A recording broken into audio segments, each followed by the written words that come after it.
नमस्कार, श्री कृष्णा, श्री राधे। मैं हूं आपका विनोद शुक्ला। मैं आपको अपने चैनल पर हार्दिक स्वागत करता हूं। Welcome to my channel. मित्रों, हमें अपना प्यार देने के लिए मेरे चैनल को सब्सक्राइब कीजिए। जो अलार्म बटन है उसको दबाइए और जहाँ हो सके मेरे इस वीडियो को ज़्यादा से ज़्यादा लोगों में शेयर करिए। मित्रों, आज मैं चर्चा कर रहा हूँ वास्तु दोष के विषय पर। दोस्तों, मकान जो होता है वो हमारे भाग्य का कारक होता है। जिस मकान में हम रहते हैं वहाँ पर हमारा जीवन सुखमय और मंगलमय हो, इसी उद्देश्य से अपने घर की हम जब भी अपना मकान लेते हैं तो कोशिश करते हैं उस घर पर वास्तु दोष ना हो। हमारा मकान ऐसी दिशा में हो जहाँ पर किसी भी प्रकार की नेगेटिव एनर्जी ना रहे। मित्रों, आज मैं जो घर में वास्तु दोष होता है, जहाँ पर हम मकान लेते हैं उस जगह पर नेगेटिव एनर्जी होती है, तो उस विषय में चर्चा करने जा रहा हूँ। तो आज सर्वप्रथम हम मकान के बारे में जानते हैं कि मकान में क्या प्राप्त होता है। मकान जो होता है वो एक दिन के लिए नहीं होता है मित्रों। ये हमेशा हमारे आने वाले संतानों के लिए सुखकारक, वंश वृद्धि के लिए और जीवन सुखमय मंगलमय रहे, इस मकान पर ऐसी कोशिश करते हैं कि हमारे मकान पर, हमारे भवन पर किसी भी प्रकार की कोई अशांति ना रहे। घर में सुख शांति, समृद्धि, ऐश्वर्य, खुशियाँ हमेशा रहे और हमारे आपस में एक दूसरे के प्रति संबंध अच्छे रहें। किसी भी प्रकार की कोई संकट ना रहे, कोई बीमारियां, दुख, संकट, परेशानियां ना आए हमारे जीवन पर। तो इसी उद्देश्य के लिए मैंने यह वीडियो आप लोगों के पास शेयर कर रहा हूं। मित्रों, ज़्यादा से ज़्यादा मेरे इस चैनल को सब्सक्राइब कीजिए और यदि आप नए हैं तो मेरे वीडियो को सब्सक्राइब कीजिए। भविष्य में जो मैं वीडियो डालूंगा वो आपके पास उसका नोटिफिकेशन के रूप में आपके पास वो मैसेज आएगा और मेरा वीडियो आपके मोबाइल पर, आपके कंप्यूटर पर प्राप्त हो जाएगा। तो आओ मित्रों, मिल करके आज हम आपको समझाते हैं कि हमें जब हम अपने मकान का चयन करें तो किस प्रकार का हमारा मकान होना चाहिए, ऐसी कौन सी जगह पर हमें मकान लेना चाहिए और कहाँ पर नहीं लेना चाहिए। तो सर्वप्रथम हमें इस बात का ध्यान रखना चाहिए कि जब भी हम अपना मकान लेने जाएं, किसी ऐसी जगह पर जाएं जहां पर टी पॉइंट ना हो। टी पॉइंट का मकान कभी भूल करके भी नहीं लेना चाहिए, क्योंकि इसमें बहुत संकट आते हैं, बीमारियां आती हैं, परेशानियां आती हैं। टी पॉइंट का मकान शुभ नहीं होता। इसमें हमेशा बहुत सी बाधाएं, दुख, तकलीफें आती हैं। टी पॉइंट का मकान कैसा होता है मैं यह आपको भी समझा रहा हूं। टी पॉइंट का मकान आपने देखा होगा कि उसमें 3 रास्ते जाती हैं। टी बना होता है जिसमें टी प्रकार का, तो उसमें जो सामने वाला मकान, फ्रंट का मकान होता है, यदि उसके सामने गली गई है और उसके साइड से गली गई हुई है तो उसको टी पॉइंट का कहते हैं। ऐसे मकान को लेने से घर में बरकत नहीं होती और बहुत से संकट आते हैं, परेशानियां आती हैं। आप ऐसे मकानों को देखिए जहां पर वो टी पॉइंट का मकान है, उस घर में कभी खुशहाली नहीं रहेगी। उस घर में हमेशा संकट के बादल छाए रहते हैं। तो मित्रों, कोशिश करिए कि आपको टी पॉइंट का मकान अवॉइड करना है, इसको नहीं लेना, भले ही आपको कितना भी सस्ता न मिल रहा हो। तो मित्रों, इस तरह का टी पॉइंट का मकान हमें कभी नहीं खरीदना चाहिए, भले ही वो हमें कम रेट में मिल रहा हो। दूसरा, आपको ये विशेष ध्यान रखना है कि आपको कहीं भी सुनसान भूमि के पास मकान नहीं लेना है। जहां पर सुनसान की भूमि हो उसके 40 कदम दूर आप उससे 40 कदम दूर मकान ले सकते हैं। उसके आसपास जो मकान होते हैं उनमें निगेटिव एनर्जी आती है, बहुत संकट आते हैं, बहुत परेशानियां, दुख तकलीफें, जीवन में वृद्धि नहीं होती, उन्नत नहीं होती। तो मित्रों, इस बात का भी विशेष ध्यान रखना है कि हमें जब भी अपने मकान का चयन करें तो हमें शमशान की भूमि के पास कभी भी भूलकर हमें मकान नहीं लेना चाहिए। दूसरी बात, अगला मैं आपको बता रहा हूं और किस जगह पर हमें मकान नहीं लेना चाहिए। तो जहां पर प्राण प्रतिष्ठित मंदिर हो वहां पर भी आपको मकान नहीं लेना चाहिए, क्योंकि मंदिर में लोग जाते हैं अपनी दुख तकलीफें, व्यथाएं और नाना प्रकार के संकटों के निवारण के लिए भगवान से प्रार्थना करते हैं कि प्रभु मेरे दुख तकलीफें दूर हों और मेरे ऊपर जो संकट हो वो दूर है। क्योंकि मंदिर का जो ऑरा होता है वो बहुत पॉजिटिव होता है, वहाँ पर कभी भी निगेटिव एनर्जी नहीं रहती है, सकारात्मक ऊर्जाएं हमेशा रहती हैं। तो उसके जो आसपास के मकान होते हैं तो उन पर निगेटिव एनर्जियां आक्रमण करती हैं, परेशान करती हैं। घर में जो मंदिर के आसपास के मकान होते हैं उनमें सुख शांति, समृद्धि, ऐश्वर्य नहीं होता है। तो मित्रों, कोशिश करना है कि हमें मंदिर से दूर 40 कदम आप नाप सकते हैं अपने पैरों से, 40 कदम की दूरी पर मंदिर से आपको अपना मकान लेना चाहिए। उपाय और आपको बताता हूं कि जब भी आप मकान लेने जाएं तो आपको ये विशेष ध्यान रखना है कि हमें कॉर्नर का मकान नहीं लेना है। कॉर्नर उसको कहते हैं जहां पर लास्ट में जो रास्ता हो उसमें उस लास्ट वाला मकान जो कॉर्नर कहलाता है, जिसमें रास्ता ब्लॉक होता है वो, तो वहां पर भी नेगेटिव एनर्जियां रहती हैं, हमेशा सकारात्मक ऊर्जा नहीं होती, पॉजिटिव एनर्जी नहीं आती है उस मकान पर। तो हमें उस मकान को भी अवॉइड करना चाहिए कि ऐसे मकान को हमें नहीं लेना चाहिए कभी भूल करके, भले ही वो सस्ता मिल रहा हो, क्यों ना कम रेट में मिल रहा हो। ऐसे मकान में कभी जीवन में उन्नति नहीं हो सकती, वहां परेशानियां ही परेशानियां आएंगी, रोग कष्ट बीमारी संकट परेशानियों का सामना करना पड़ेगा। तो मित्रों, आपको इस बात का भी विशेष ध्यान रखना है कि ऐसे मकान, कॉर्नर का जो मकान है तो उस मकान को भी नहीं लेना। अब मित्रों, मैं आपको बता रहा हूं, ये रही मकान की बात, बना बनाया जो मकान खरीद रहे हैं।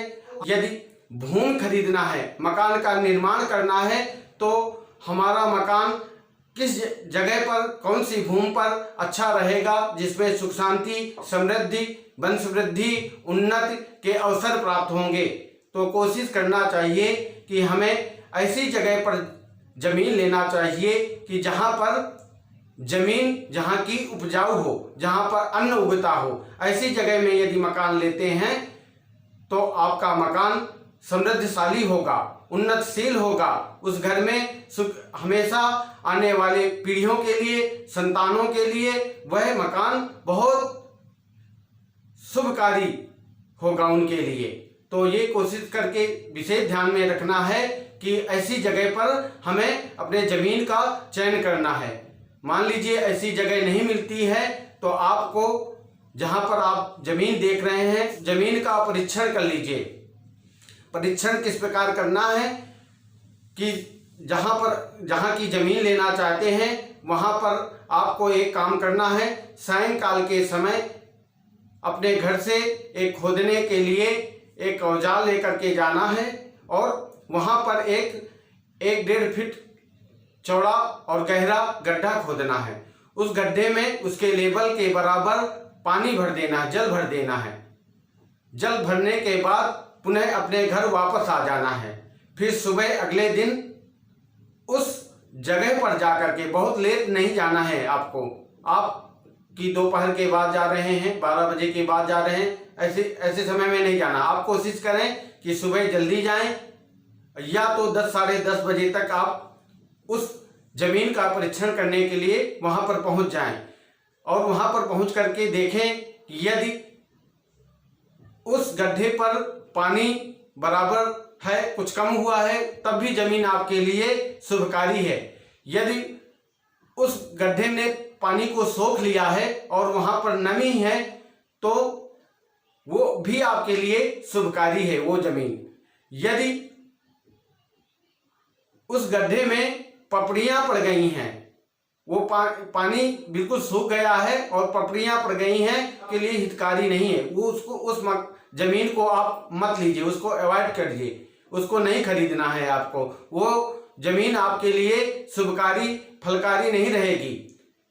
तो मित्रों, इस बात का विशेष ध्यान रखना है कि वहां पर खुरदरे, दरारें और पपड़ियां वाली जमीन यदि आपने परीक्षण किया है, परीक्षण करने के बाद ऐसी स्थिति है उस भूमि की, तो वहां पर आपको वो जमीन नहीं लेना है। मित्रों, अब मैं आपको बताऊंगा जो मकान होता है, उस मकान में हमेशा सुख शांति के लिए लिया जाता है कि यह मकान हमारे जीवन के लिए, हमारे बच्चों के जीवन के लिए मंगलमय हो, शुभकारी हो, और यहाँ पर हमेशा जो भी रहे उन्नतशील रहे, प्रगतिशील रहे, अपने जीवन में तरक्की कर सके। तो इस उद्देश्य से हम अपना मकान बनाते हैं और जीवन में आनंद के लिए मकान बनाते हैं, दुख के लिए नहीं मकान बनाते हैं। परंतु बहुत सी परिस्थितियां ऐसी होती हैं कि घर पर, मकान पर बहुत से वास्तु दोष होते हैं।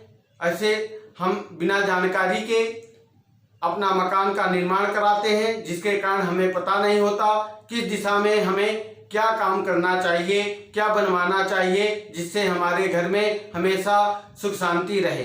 तो कोशिश करना चाहिए आपको अपना मकान जब भी बनवाएं, जब भी अपने भवन का निर्माण कराएं, तो आपको सर्वप्रथम ये ध्यान में रखना है कि जो आप अपना गेट लगवा रहे हैं, जो मेन गेट होता है, वो अन्य गेटों से बड़ा होना चाहिए। बड़ा सा गेट बाहर लगवाइए, उस गेट पर एक छोटा गेट भी लगवाइए, जिससे आपका नित्य आना जाना निकलना दिन में एंट्री कर सके।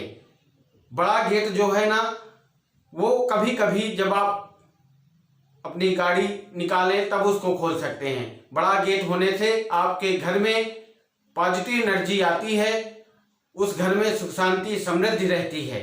तो मित्रों, कोशिश करना है कि हमें जो हमारा गेट हो वह बड़ा होना चाहिए, और उसमें भी एक छोटा गेट लगवाएं उसमें आने जाने के लिए। दूसरी बात, अपने मकान का जब भी निर्माण कराएं तो मित्रों एक बात का विशेष ध्यान रखें कि जो हमारा साउथ दिशा होता है उसको भारी होना चाहिए। जब आपका मकान एक फ्लोर का बन जाए तो उसमें साउथ दिशा को देखना है, उसमें आप कोई वॉल खड़ी कर सकते हैं, कोई विशेष, क्योंकि साउथ दिशा यदि भारी रहेगी तो हमारे लिए वह मकान शुभकारी रहेगा। नॉर्थ का जो उत्तर दिशा का जो कोना होता है वो हल्का रखना चाहिए। और जब भी आप अपने मकान पर पूजा स्थल बनाएं, मंदिर बनाएं अपने घर का, तो उसको ध्यान में रखें कि उसको ईशान कोण में, ईशान कोण होता है पूरब और उत्तर का कॉर्नर, तो इस कोने में आप अपना मंदिर बना सकते हैं। तो मित्रों, आपको ये सब चीज़ें विशेष ध्यान में रखना चाहिए कि हमारा घर का जो वे हैं किस जगह पर रखनी चाहिए, कहाँ पर हमें अवॉइड करना चाहिए, आपको टॉयलेट बाथरूम किस दिशा में, तो आपको जो टॉयलेट होता है, आपका जो बाथरूम होता है वह वायव्य कोण में होना चाहिए। वायव्य कोण होता है उत्तर और पश्चिम का कोना। इस कोने में आप कभी भी भूल करके आपको पूरब और उत्तर दिशा में, ईशान कोण में इसको कहते हैं, इस दिशा में टॉयलेट और बाथरूम, या पूरब दिशा में आपको टॉयलेट और बाथरूम नहीं बनवाना चाहिए। मित्रों, एक चीज का विशेष ध्यान रखना चाहिए कि हमें जो सीढ़ियां हैं मकान की वो साउथ दिशा में होनी चाहिए। मकान चाहे जिस भी फेस का हो, चाहे वो नॉर्थ साइड का हो, ये ईस्ट साइड का हो या वेस्ट साइड का हो, ये विशेष ध्यान में रखना चाहिए। जो घर की सीढ़ियां हैं ऊपर के जाने के लिए, ऊपर चढ़ने के लिए, अपने फर्स्ट फ्लोर सेकंड फ्लोर में जाने के लिए वो सीढ़ियां हमारी साउथ दिशा में होनी चाहिए। साउथ दिशा भारी होना चाहिए। उत्तर दिशा में, पूर्व दिशा में कभी भी सीढ़ियां नहीं बनवानी चाहिए। जो सीढ़ियां हैं तो उनके नीचे कभी भी भूल करके टॉयलेट, किचन, बाथरूम, ये सब चीजों को अवॉइड करना चाहिए। इनको नहीं कभी भी भूल करके सीढ़ियों के नीचे कभी नहीं बनवाना चाहिए। यदि बनवाते हैं तो आपके घर में 100% रोग, कष्ट, बीमारियां घेर लेंगी और जो घर का मालिक होता है वह हमेशा बीमार होता है। घर में हमेशा कुछ ना कुछ संकट आता रहता है। घर में परेशानियां, बच्चे जो है ना चिड़चिड़े स्वभाव के हो जाते हैं। तो खास करके ध्यान रखना है, सीढ़ियों के नीचे सीढ़ियों का स्थान ज्यादातर आपको खाली रखना है। यदि आप कुछ रखना चाहते हैं वहां पर गमले, मनी प्लांट आदि कुछ लगा सकते हैं, जिससे आपका मकान हमेशा शुभकारी रहे, मंगलकारी रहे। तो मित्रों, आपको ये विशेष ध्यान में रखना है।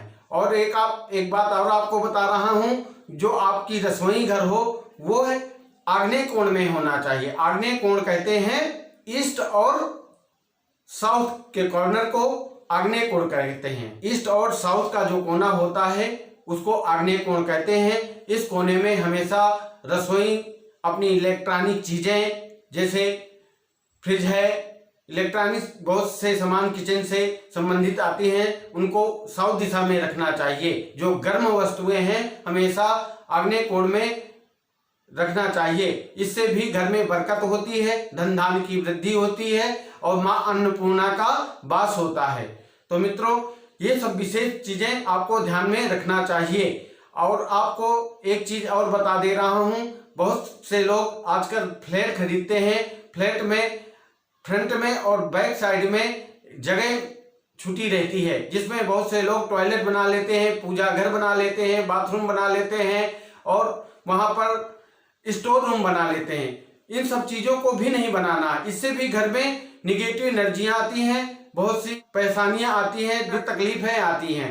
तो इन सब चीजों को हमेशा कोशिश करना चाहिए कि अपने बालकनी से दूर रखें। इन सब चीजों को वहां पर मत रखिए। ये बनवाते हैं तो सुख शांति नहीं रहेगी। मित्रों, ये सब चीजें अब यदि आप खास करके ध्यान रखते हैं तो आपके जीवन में, आपके मकान में बहुत सुख शांति रहेगी। जब भी आप अपने, मान लीजिए आजकल बहुत से लोग फ्लैट खरीदना चाहते हैं, तो फ्लैट में भी इन सब चीजों का विशेष ध्यान रखें कि हमें किस दिशा में, कैसी जो ना दिशा है हमारे फ्लैट की, और वहां पर किचन कहाँ पर बना है, बाथरूम कहाँ पर है, और जो पूजा घर है हम किस जगह पर बना सकते हैं या वहां पर जगह नहीं है। इन सब चीजों का विशेष ख्याल रखें, तभी आपके जीवन में सुख शांति, समृद्धि, ऐश्वर्य, लक्ष्मी, धन धान, यश, कीर्ति की प्राप्ति होगी।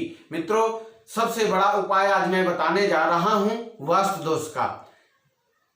वास्तु दोष के लिए कहते हैं, हमारे बहुत से शास्त्रों में बताया गया है, हमारे पद्म पुराण में बताया गया है कि जिस घर में मां तुलसी का वास होता है वहां पर सारे तीर्थों का निवास होता है। मित्रों, तो यदि आपके घर में वास्तु दोष है, आपको ऐसा लग रहा है कि हमारे घर में, हमारे घर की उन्नति नहीं हो रही, हमारे घर में कोई ना कोई संकट परेशानी बनी रहती है, बहुत सी तकलीफें रहती हैं, हम उन्नति की ओर नहीं बढ़ रहे हैं, हमारे जीवन में बहुत सी रोग आदि, बहुत से संकटों ने आकर के हमें घेर लिया है, तो हमें किस प्रकार बचना चाहिए। तो मित्रों, मैं सबसे बड़ा उपाय आज आपको बता रहा हूं। यदि आपके घर में किसी भी तरह का वास्तु दोष है तो आप अपने जीवन में मेरी एक बात को गांठ बांध लीजिए। यदि आप मेरा यह उपाय करते हैं तो आपके जीवन में, आपके घर में कभी भी किसी भी तरह का वास्तु दोष नहीं रहेगा। तो वास्तु दोष के निवारण के लिए मैंने बताया कि तुलसी की बहुत महत्ता बताई गई है। तुलसी एक ऐसा पौधा होता है जो हमेशा ऊर्जा ही देता है। इसके विषय में इसकी जो फूल होते हैं, पत्ते होते हैं, तने होते हैं, जड़ होती है, सब पूजनीय बताई गई है। जो इसकी डालियां जो होती हैं वो सब पूजनीय है। जहां पर कहते हैं तुलसी का वास होता है वहां पर कभी भी निगेटिव एनर्जियां नहीं आती हैं।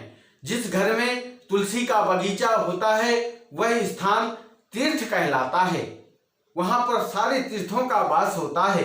तो मित्रों, यदि आपके घर में भी वास्तु दोष है तो आप यह प्रयास करें, छोटे गमले पर एक तुलसी का पौधा अवश्य लगाएं। तुलसी के पौधे में, क्योंकि जहां पर तुलसी का पौधा होता है वहां पर भगवान विष्णु का वास होता है, और जहां पर भगवान विष्णु का निवास होता है वहां मां लक्ष्मी जी अवश्य विराजमान रहती हैं। तो आप अपने घर पर कोशिश करें, एक तुलसी का पौधा अवश्य लगाएं। तुलसी के पौधे की नित्य पूजा करें, अर्चना करें, वंदना करें, प्रार्थना करें। तुलसी माता से प्रार्थना करें कि मेरे घर पे सुख शांति समृद्धि वंश वृद्धि और मेरे कुल की उन्नत हो, ऐसी प्रार्थना करें। रोज उनमें जल चढ़ाएं और उनकी पूजा प्रार्थना करें। चंदन आदि धूप आदि दिखा करके, दीप आदि दिखा करके घी का दीपक जलाएं, उसकी परिक्रमा करके प्रार्थना करें कि मेरे घर में यदि किसी भी प्रकार का वास्तु दोष है तो वह दूर हो और हमारे घर पर सुख शांति समृद्धि ऐश्वर्य लक्ष्मी का वास रहे, ऐसा बताया गया है दोस्तों शास्त्रों में।